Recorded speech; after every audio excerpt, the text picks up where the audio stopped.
Oh my God. That was such a great episode. Yes, it was. So good. Welcome to another Cluedunnit sidecast on Only Murders in the Building. Episode 7. The Boy from 6B, which may have just been one of the best 30 minutes of television I have ever seen in my life. Oh my gosh, it was so great. For many reasons, if not just for the fact that Jessica... Well, yes, I am super excited because, yes, I can be doing a dun da da da da da da da da da, or I don't know, whatever kind of appropriate victory dance there music, is. Like, yeah, me, a gold medal. Because I feel like, 10 episodes, right? Now we have 4 more episodes, 3. but I feel like 3? Yeah. This is episode 7. 8, 9, 10. Yeah, we just watched episode 7. No, we just watched episode 6. No, we just watched episode 7. Oh, the boy 7. from You're episode right, 7, right. the boy Okay. from 6B. Okay. Math aside, you guessed the murderer or a murderer correctly. Yes. Well, and it was an accident. Seriously. Yes. Who knew in the beginning when you were talking about a cheesemonger and then his son showed up that you knew that it would be the son of the Well, cheesemonger? I have been saying all this time. Yes, that's what I'm saying. Well, since seeing Theo in the background, Yes. I was like, he's involved somehow. He definitely. Well, we saw it. Spoilers, everybody. He killed Zoe. He pushes Zoe off of him. It seems like from the camera angles and what was happening, he pushes her off of him because she is really pushing him against him and they're holding on together, whatever. And she goes over the side. She goes over the side of the building. And so it's manslaughter. He didn't kill her. No, he killed her. He wasn't homicide in that he didn't have a plan. He didn't think about it ahead of time. It happened in the moment, but he still killed her. He committed manslaughter right there. He pushed her off of him, and it happened to be right over the edge of accidental manslaughter. That's what this. But yes, it was him. But. So yes, congratulations. Yes. So he did it, and then he goes and Teddy kind of figures it out because he comes home from the party and is like throwing up in just a total freaking out mess. Which, and his dad, appropriate. would you be? Yeah, if you're the person that you were totally in love with and were basically he was basically proposing marriage to Zoe. I hope you have seen this episode because there is so much we have just assumed that you knew about all this, and maybe we'll get to a plot recap here in a minute. Maybe not. I don't know. This is a short show. Yeah. But oh my God. So Theo, Teddy is like, oh my God, something bad happened, right? Tell me, it's bad. I need to know 3 things. Is it bad? Like how bad is it? How bad is it? Were you responsible? And did anyone see you? And Tim Kono saw it all. And this is what's great. So we think Tim Kono is an asshole this whole time. He's been nothing but an asshole. But Teddy threatens Tim Kono not and just says, Tim Kono. if you don't keep quiet, I will come after you and your friend. What's her name? And Theo gives up Mabel. Yeah, gives up Mabel, signs it out. And so Tim this very whole time. Very clearly, Mabel. So suddenly Tim Kono is no longer an asshole. Tim Kono is doing this selfless act to protect Mabel, which it's still shitty. You know what I mean? There are some fucked up things going on right here. Yeah. But he's doing it to protect Mabel because he really does love Mabel. Yeah, and Oscar went to jail and he's took the rap clearly because Tim didn't want to say anything because Tim's life was threatened and so was Mabel's life. So was Mabel, and so he probably also. He maybe he didn't have anything. He didn't feel like a loyalty to Oscar to protect him from jail, but maybe he also thought, well, Oscar really likes Mabel too, and he would like me to protect Mabel too. Well, yes, and also to a certain extent, Oscar has probably already been arrested at this point because this is later in the evening. See, one of the great things because we don't know an exact timeline here, we kind of know a timeline here because what's happened is this episode, the point of view of this episode is from Theo, Teddy's son, who's deaf, who we learned way back when. So there is only, as far as I could tell, there's only one line of spoken dialogue in this whole episode. Everything else is lip reading and signing and texting. It's not silent. We'll talk about sound. Oh my God, I'm going to talk about sound in this episode. And Scrabble. The most seductive game of Scrabble ever. Weird. Anyways, but all of this is quiet. So you don't hear the fight. You don't hear the sound of Theo's sound in the world is a kind of not noise machine. It's kind of like being underwater, except like underwater, you still hear sounds. Like this is just that kind of just like that weird hum that you kind of get if you're the only one in a pool and everything's just quiet all around you. There's like some edge noise, unintelligible.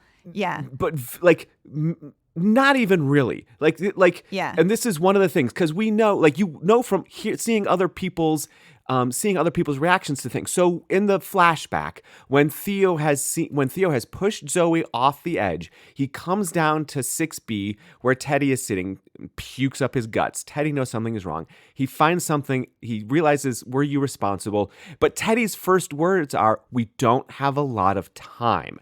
And you see that, and you see Teddy looking over his shoulder, which you can only assume is because the sirens. Yes. There are sirens coming. So he knows that something's going on, even though Theo can't hear it. So this is what I mean by we don't know the timeline here.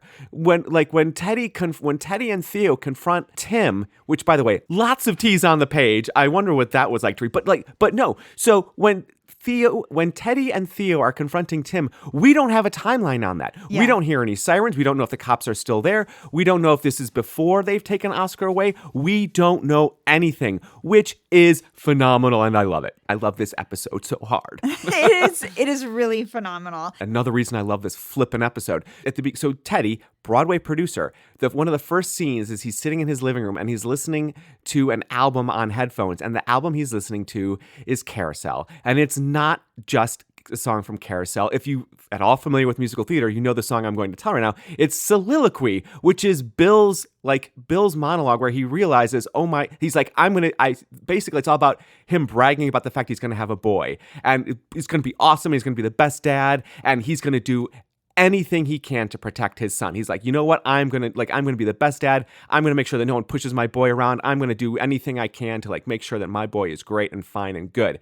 And in the album, in the song, what you later on, what happens is it's a great moment of musical theater.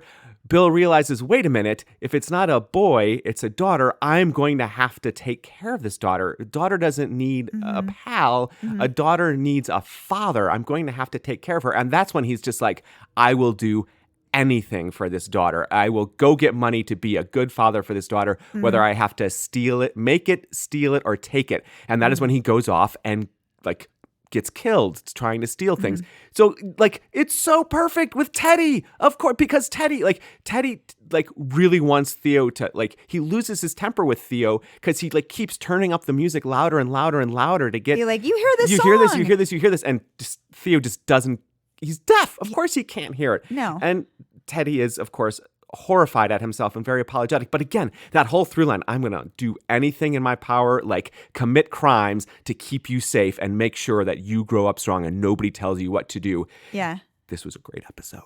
Yes, thematically. And the thing is about that song, as you said, Sondheim said about that song that it changed musical theater, that everything after that, stories being told in song, people going through character development in song. A song could move that forward. Thing. Yes. Well, this episode, that song changes everything. Yes. This changes the whole direction of the episode. And the end of the episode, Oliver and Mabel are in the back of a van. Locked up and duct tape over their mouths in the back of Theo's van. Their eyes, too, kind of, right? I think they're blindfolded, too. Yes, I think they're... there's duct tape over their eyes. There might be duct tape over there goes their eyebrows. But yes, because what you find out in this episode is that, yes, Angel is the jewel thief. They have been grave robbing people. Theo works in a funeral home. Thank you. Where they take gold fillings out of dead people. They take their jewelry and then they sell it on the black market. We're not here to do recaps of the episode. Yes, we're just here. But it's important to say that that's how they got to the funeral home. They discovered that they discovered this clue with the urn. Yeah. They went there. Now they're in the back of Theo's van. That's what I was trying to get to. Oh, okay. Well, I mean, phenomenal episode.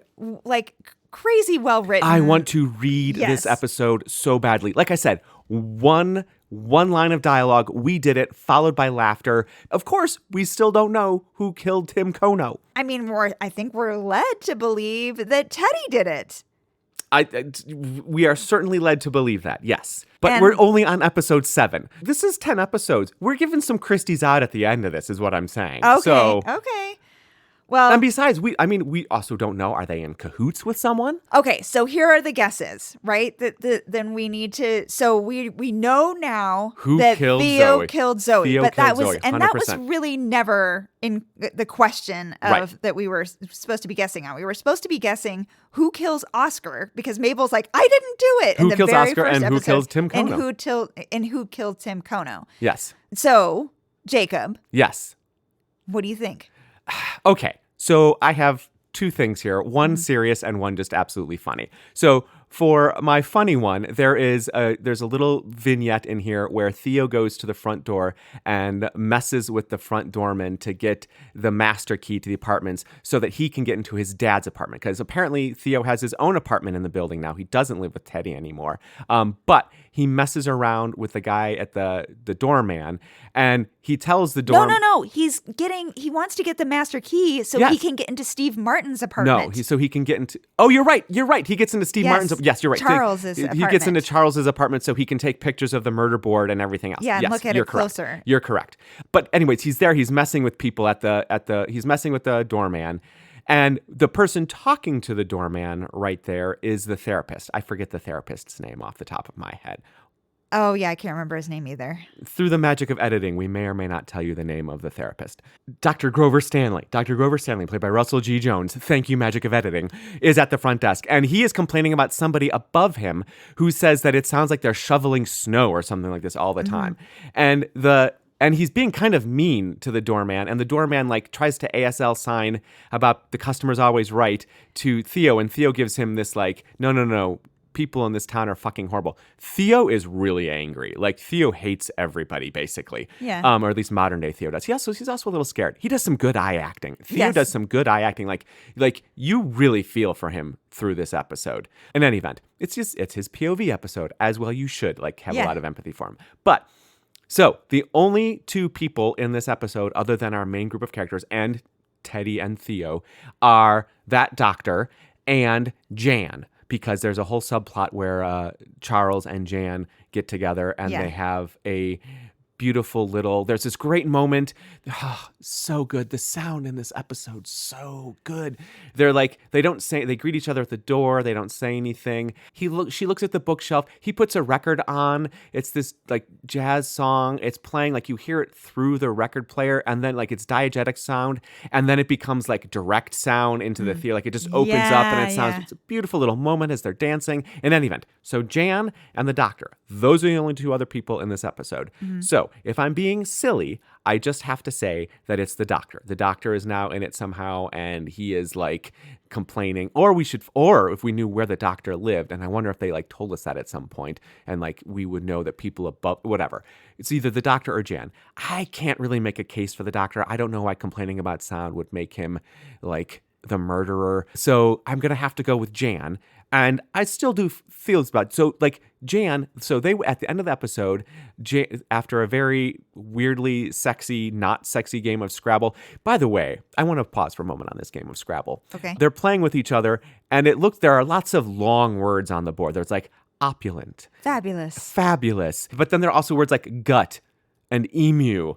Eventually they seduce each other with hard, wood, wet, sexy. Anyways, but I'm just saying, I think Jan is the one who's putting all the long words down. So they seduce each other. They go off and have some sex. They wake up. Okay, so Charles wakes up in the middle of the night after their dalliance and gets all the text messages from them. And they pan over to Jan on the bed, who's just she kind of sighs and curls up under the covers a little bit there. I swear she had her eyes open. I went back and rewound that scene 3 times, and it doesn't look as if her eyes are open, but it feels like her eyes are open. It feels like she's watching Charles and watching what's going on. Yeah, and we didn't rewind all the way back to the beginning of the scene when when Charles is first waking up, and I thought she was eyes open. Yeah. And we didn't rewind that, but when Charles we totally should have. Why didn't you say anything? I don't know. It's too late. The tape's rolling now. I can't do anything about it. So Jan. Jan. I'm going with Jan. I don't know what her angle is on this. Maybe she hides the jewels in her bassoon case or something. Maybe it has nothing to do with the jewels at all. Maybe it doesn't. Maybe it still doesn't. Maybe she just didn't like him. Yeah. And like just wanted, like she didn't like. Maybe she is the serial killer. I thought from the very beginning. Sorry, I shouldn't be. No, you're right. Maybe she's just a maybe. Yes, you're like, again, there are going to be so many Christies handed out at the end of this because it could be very well two things not even linked at all. Yeah. She's just a serial killer. Well, if she was a serial killer, maybe there would be somebody else there who like, and why would she get, anyways? There would be other murders. There would be other murders in the building. So I don't know. I don't know what it is. So I'm not coming up with a motive, but I'm back to Jan. I'm back because again, 7 episodes. We got 3 episodes more. I think Jan is coming back around. Okay. All right. I don't know that you need a guess. I think you get to pass this episode because you were right. Like you get something out of all of this. Oh, well, thank you. I mean, I do because Teddy I get to put satisfaction knowing of a guess well done. Yeah. And so Theo definitely killed Zoe. And I think my guess is, again, Deli Man killed Tim Kono. You're sticking with Teddy. Yeah. Teddy killed Cheesemonger / Deli, killed Tim Kono. But who killed Oscar? Maybe actually Teddy kills Oscar. Okay, sure. And then Theo kills killed Tim Kono. No, I think Teddy has killed Tim Kono, and then Theo kills Oscar. Just to because Oscar maybe saw something, or they're just getting too close. We see that Oscar. We saw some outtakes from other, or not what do you call it? Previously on. Or no, because it wasn't previously on. It was like coming up. Shots of Oscar sitting at the table with Mabel and the other 2 guys as like a fourth Hardy Boy or fourth. Where did we see this? I don't know. It was in a commercial or something. Oh, are you doing more pre-cheating? No, you were seeing it with me.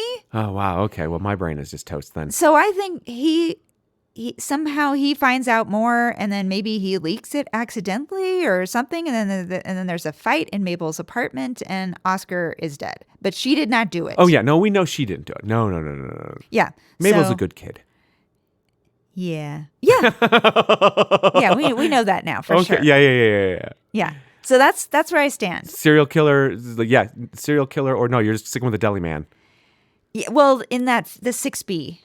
Yeah, the Deli Man and 6B. All right. The Deli Man and Theo. Yeah.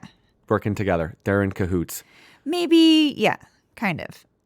Okay. Theo's taking action. He does that clearly a lot. Yeah.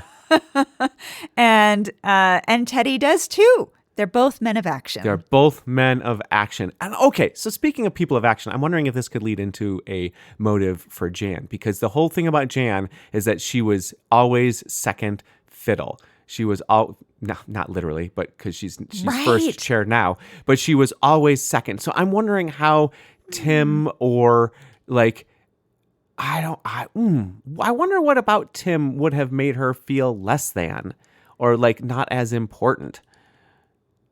Or maybe what?